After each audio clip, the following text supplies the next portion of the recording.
Ya, untuk membahas pertemuan Iran dengan Amerika Serikat di Doha, Qatar, kita bergabung bersama dengan pengamat Timur Tengah, ada Pak Hasibullah Satrawi. Assalamualaikum, selamat siang Pak Hasibullah, apa kabar?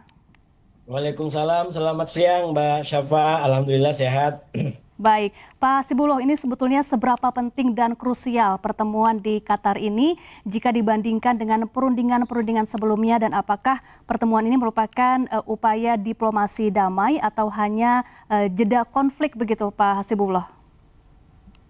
Ya, saya rasa walaupun sampai sekarang tidak ada hasil nyata yang dipublikasikan, tapi pertemuan Qatar terakhir secara tidak langsung di antara Amerika dengan Iran menghasilkan pencapaian yang sangat positif.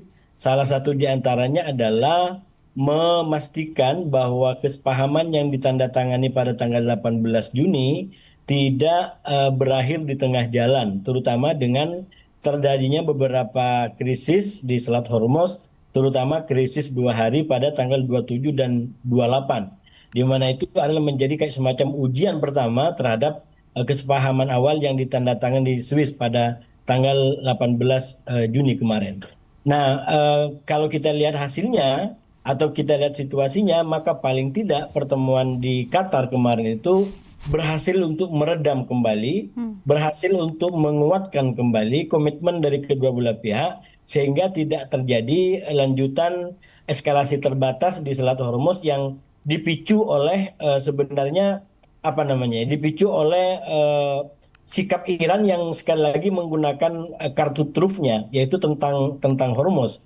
Dia tidak ingin Hormuz itu kemudian menjadi bebas, sebebas-bebasnya lepas dari kontrol dia. Karena kalau kita lihat situasinya sekarang, justru Hormuz itu menjadi semacam kartu truf bagi Iran. Dan Iran sangat menyadari itu. Karena itu ketika ada katakanlah keputusan dari Oman tentang adanya jalur lain yang di luar jalur Iran, ya, di Selat Hormuz, bahkan ada kapal yang melintas tanpa koordinasi dengan Iran, maka kemudian Iran mengambil tindakan tegas, paling tidak yang disampaikan adalah melakukan penembakan, walaupun Amerika menuduh bahwa Iran melakukan serangan langsung, terutama kepada kapal yang berbendera Singapura itu. Nah, sekali lagi itu konteksnya menurut saya kalau kita ingin membaca keberhasilan daripada pertemuan Qatar terakhir. Begitu Baik. Mbak Syaf. Ya, selain membahas lalu lintas pelayaran di Selat Hormuz, pertemuan ini juga membahas mengenai pencairan dana Iran yang dibekukan. Bagaimana kemudian Pak Hasibullah melihat hasil dari poin yang dibahas tersebut?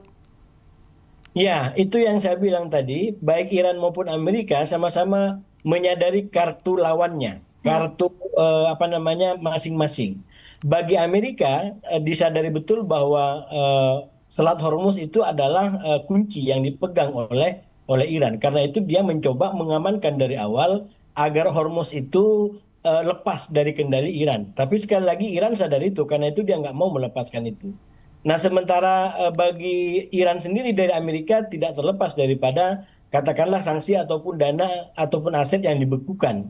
Karena itu pertemuan terakhir di Qatar juga salah satu hasilnya adalah berupaya untuk mencairkan sebagian daripada aset Iran sesuai dengan kesepahaman yang ditandatangani. Jadi Amerika ingin memberikan apa yang dimau oleh Iran, yaitu melepas sebagian asetnya, tapi Iran juga dipaksa oleh Amerika untuk memberikan apa yang dimau, Hmm. yaitu paling tidak di masa sekarang ini Selat Hormuz kembali terbuka tanpa adanya biaya apapun, dan itu sangat dibutuhkan kalau bagi Trump, karena Trump ingin agar minyak di dunia tercukupi, yang pada akhirnya berdampak kepada kecukupan minyak, dan harga-harga di Amerika tidak mengalami kenaikan. Dan itulah kemudian yang Hmm. saya bilang sampul daripada kekuatan dan kepentingan utama ini adalah kepentingan pemilu pada bulan November mendatang. Hmm.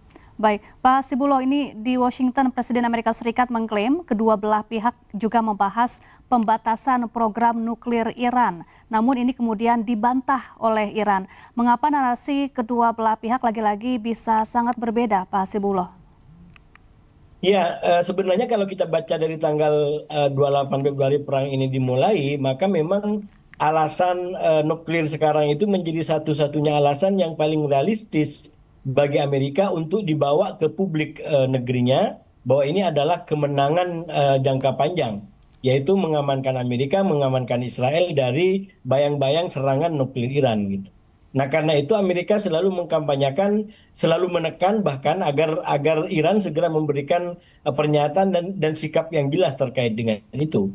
Hmm. Dan Iran kita tahu memberikan kayak semacam komitmen ke sana walaupun di dalam kerangka bahwa itu akan dibahas nanti di fase final daripada perundingan ini, yaitu setelah 30 hari ke depan.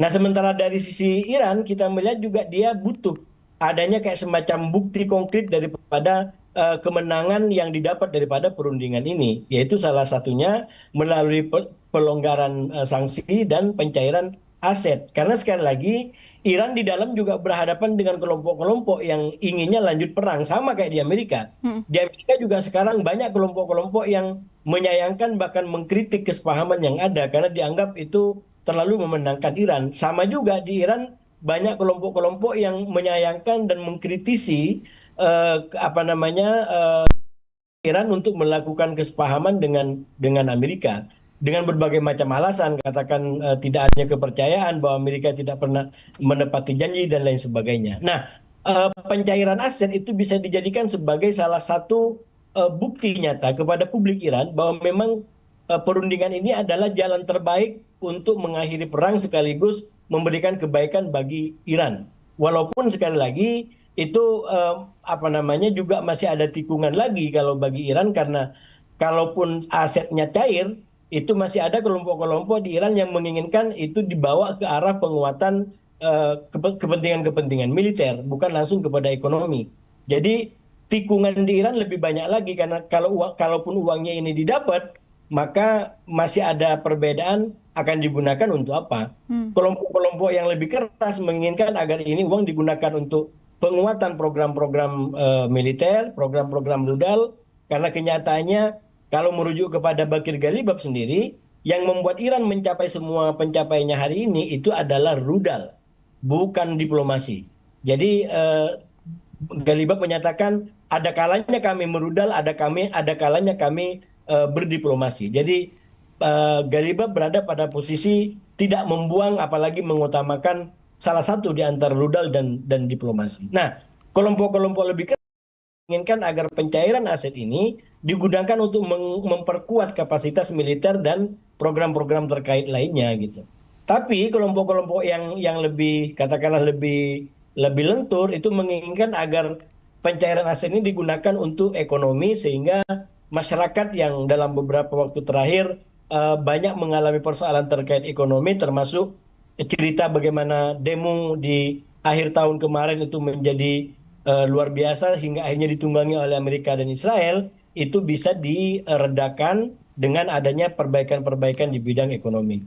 Begitu Mbak Syafa. Baik, jika Iran benar-benar belum bersedia membahas nuklir, kemudian juga pembicaraan soal Selat Hormuz ini belum final, lantas apa yang sebetulnya ingin dibawa Iran ke meja perundingan, Pak Hasibullah?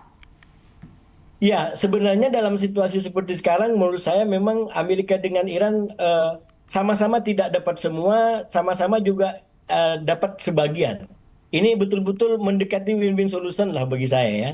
Karena sekali lagi walaupun katakan ya Amerika tidak dapat materi secara langsung, tapi dengan aliran minyak yang lancar di Hormuz, lalu kemudian membuat harga-harga di dalam negeri Amerika cukup stabil, maka Amerika dalam hal ini Presiden Trump itu bisa mendapatkan keuntungan langsung daripada perundingan ini.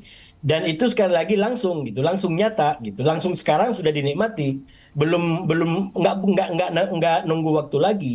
Nah di sisi lain katakanlah Iran memang dijanjikan akan dapat kompensasi bahkan juga sampai 300 miliar, tapi itu kan baru janji-janji gitu. Sementara Amerika sudah dapat langsung gitu. Jadi sekali lagi ini memang masing-masing kayak semacam ragu untuk kemudian melepaskan kartunya. Karena itu kalau kemudian ada eskalasi seperti yang terjadi di Hormuz, itu bisa memancing kedua belah pihak terjun ke geladi untuk diri dalam perang. Walaupun saya baca minimal sampai sekarang di hari ke-16 dari penandatanganan kesepahaman awal ini, saya membaca polanya belum mengalami perubahan. Ini kayak semacam kedua belah pihak sama-sama mencoba untuk menghindari perang lebih terbuka, perang yang tidak terkontrol. Kalaupun mau ada eskalasi, menurut saya eskalasi-eskalasi yang sifatnya terbatas, seperti yang terjadi tanggal 27, 28 kemarin atau sebelumnya, kurang lebih di tanggal 11, 12, krisis 16 jam misalkan yang juga terjadi di antara Iran bahkan dengan Israel. Jadi ada kayak semacam eskalasi-eskalasi, tapi menurut saya sifatnya cukup terbatas. Harapkan ini paling tidak pola terus berlangsung sampai November, karena kalau habis November menurut saya situasinya akan berbeda, terutama kalau Donald Trump dengan Republik masih memenangi pemilu selah. Terkecuali yang menang adalah Demokrat, maka mungkin juga akan ada perubahan dan kita belum bisa untuk mengamati lebih detail pasca November nanti. Baik, terima kasih Pak Hasibullah Satrawi telah bergabung bersama kami di Breaking News. Selamat beraktivitas kembali dan salam sehat. Terima kasih, Mas Syama.